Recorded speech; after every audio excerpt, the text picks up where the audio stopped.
Update. My husband made me believe you don't need to be soulmates. Original post. I am using a different account so my husband doesn't know.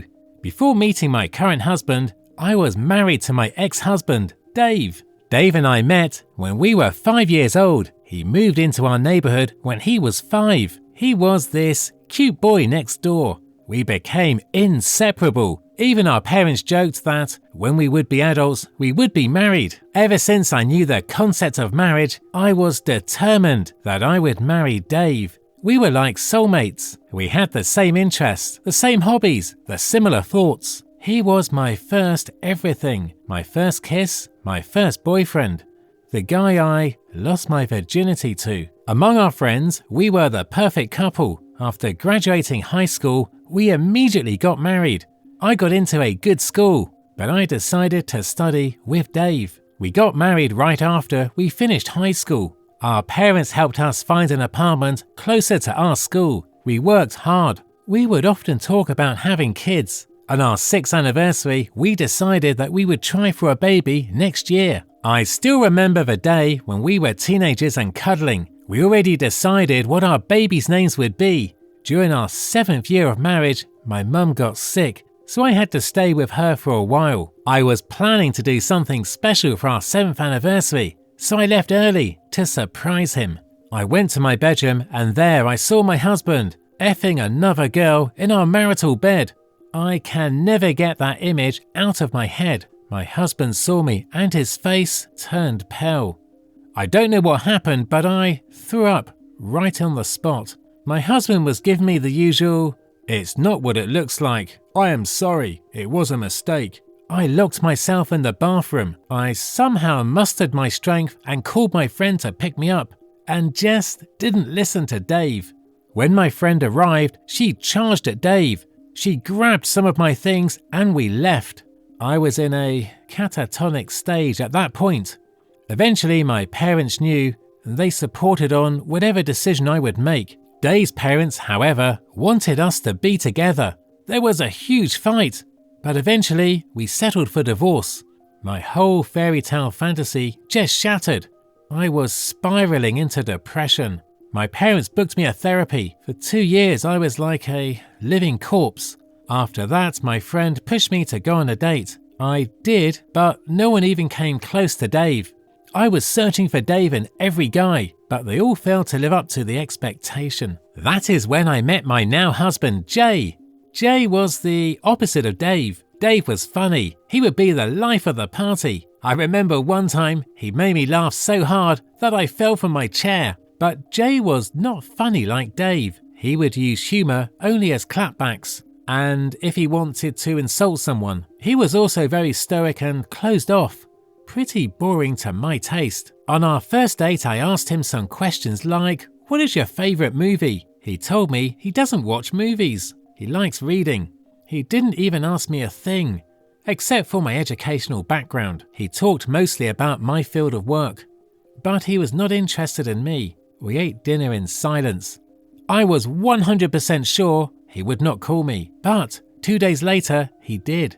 He asked me out on a second date. I was skeptical of whether or not I should go, but my friend insisted. I gave it another try. Second date went slightly better than the first. He talked a bit more, asked a few questions. We were taking it slow. He was opening up until the 6th date when he finally hooked up. Too much information? It was amazing. I am someone who has a snack after having sex.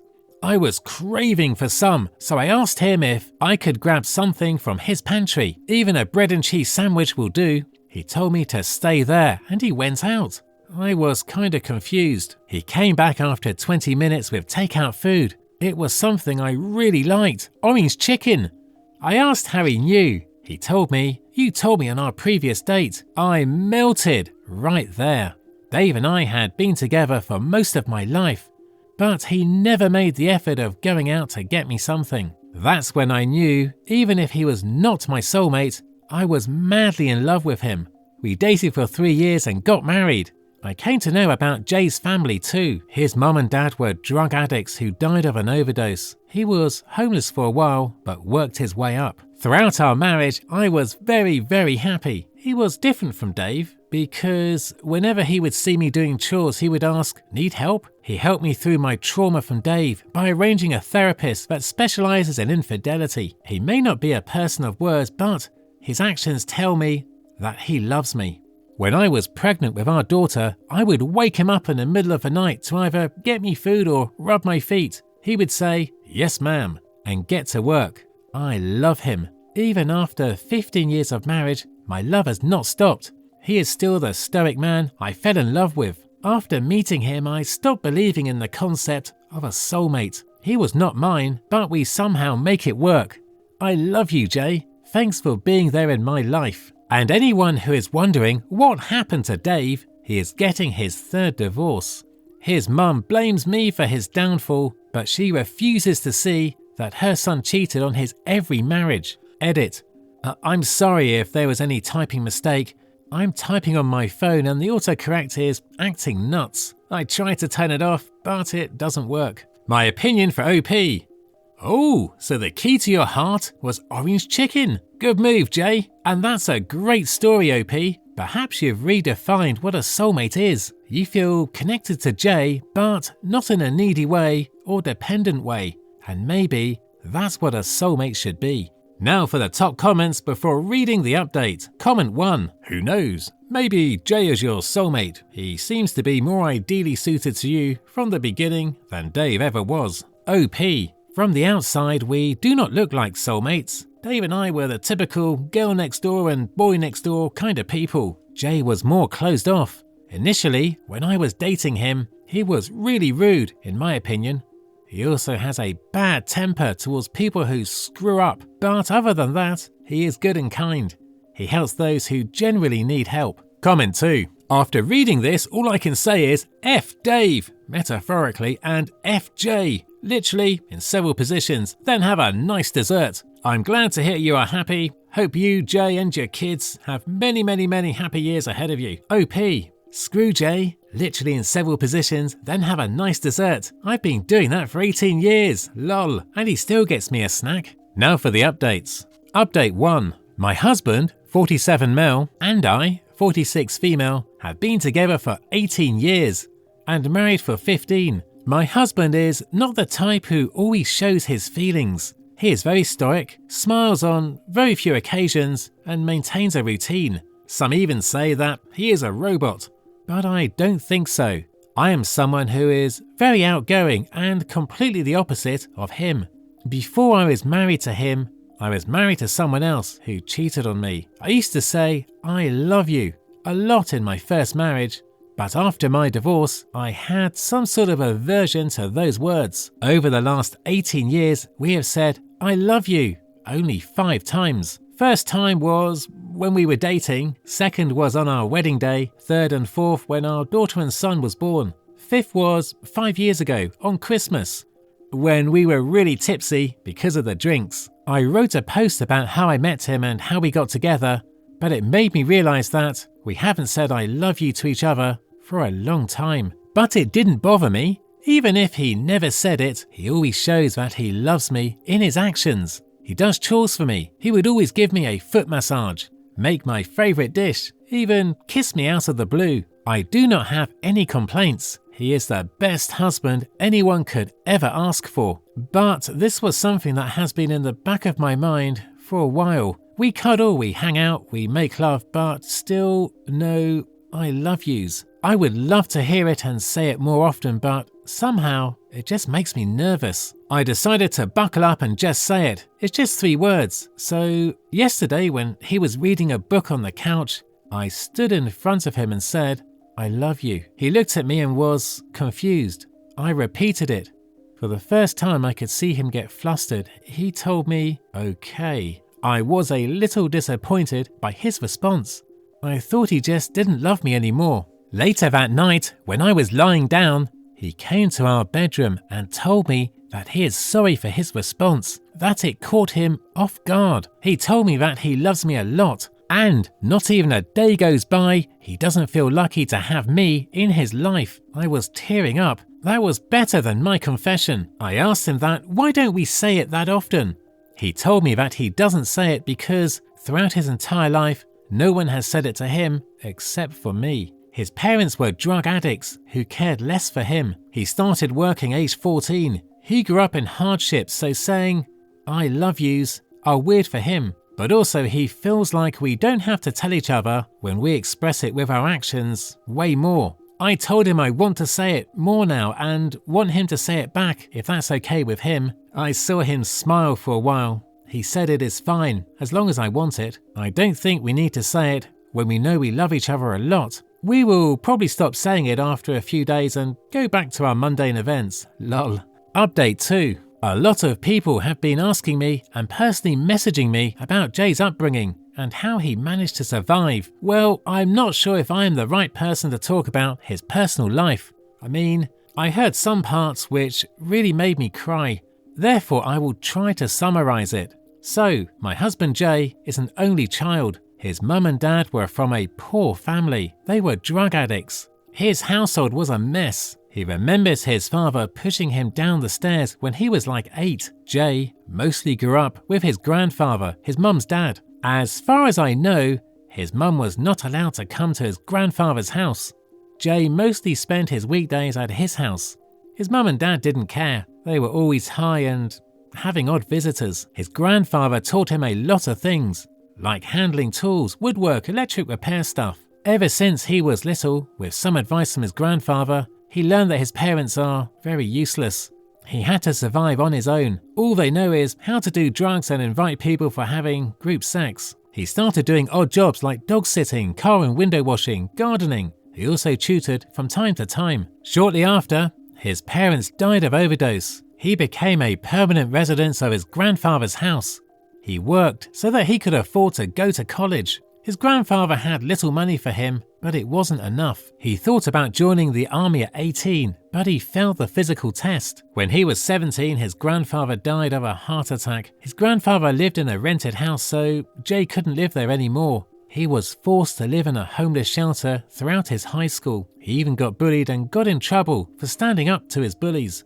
But since he was a good student, he didn't face serious repercussion. He left the homeless shelter when a pastor from their local church took him in. He knew Jay because he worked in the church for a while. The pastor was a nice guy. He funded his living and also helped him get a scholarship to a good university. Jay studied finance and business. His entire childhood, he lived in poverty. So he was obsessed with learning how to make money. He made some connections, which landed him a good part-time job during his final year. I met Jay through my friend. She worked in the same company as him. He worked as an investment banker at that time. And the rest you all know. This is pretty much it. I understand why he is stoic and doesn't show his emotions. I once asked out of curiosity if he saw the harsh reality of life, but still, how he manages to stay good. He once told me about this couple whose children he used to tutor. They were a really happy family in his eyes. The husband loved his wife. He mentioned that the husband would always have a hand on his wife's body as a form of affection. Their children were also well behaved and had a good childhood. From that moment, he knew he wanted a family like that because he never had a complete family. But he was sure that somebody would not be able to love him because he doesn't know how to show love. Throughout his entire childhood, he's only seen his parents fight and cheat on each other in front of each other. That really destroyed his perception of love. If it wasn't for that couple, he probably wouldn't believe that there are people in this world who can love each other for life. It is a little wrong of me to say he displays no emotions. He does, but on rare occasions. I remember the day our daughter was born. Jay held her and cried loudly. He kept repeating, "I will protect you. I will never leave you." He did say, "I love you," to both me and her. Same thing happened when our son was born. I mean, it gave me an idea to just pop out babies so that I can see his emotional face. Haha.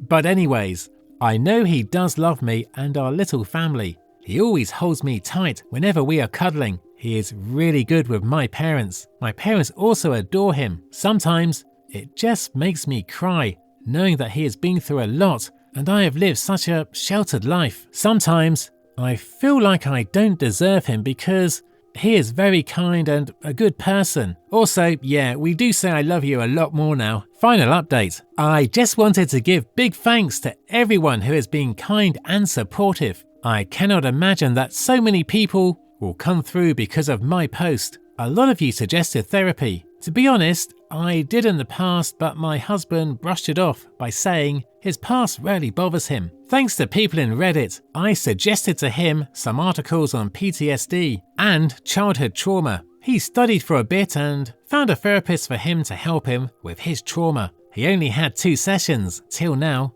A few days ago, he came home from work and I went to greet him like usual. He pulled me in for a big hug and started sobbing. I told him it's okay. We went to our bedroom where we sat down and talked. He told me that he was sorry for being so ice cold all these years. He opened up more and said he was afraid to comfort his demons, so he just kept them back in his head. He had trouble expressing how he felt. He felt guilty that he didn't say he loves me more often. I'm just paraphrasing what he told me.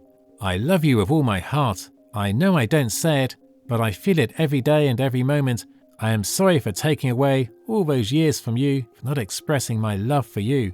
Words cannot express what you actually mean to me. You gave me my kids, made my house a home. I never had that growing up. I always wanted that and you made it happen. I am sorry that I was so cold and I never said I love you more because I do. I love you a lot. I want to make it up to you. I don't want to waste another second of my life burying those emotions anymore. It feels good to see him vulnerable. First time in his life. I cried with him that night. We talked a lot about our marriage and the times we spent. It was a real bonding experience. From that day on, he has been really attentive towards me. He would always come home as early as possible to simply have more time with me. We cuddle a lot and also make love, except this time it feels new and different, like a newfound love. He has been saying, I love you, to my kids. My son is confused and my daughter just said, Dad, you are weird. He is thinking about planning a trip for just 2 of us because it has been a really long time since we went on a trip alone. So, thanks Reddit. You gave me a new version of my husband and probably strengthened my marriage with him. Not that there were problems, but I hope my husband would not be so haunted by his demons now. That's all for today. If you enjoy this story, please like the video and share your thoughts in the comment section down below. Thank you.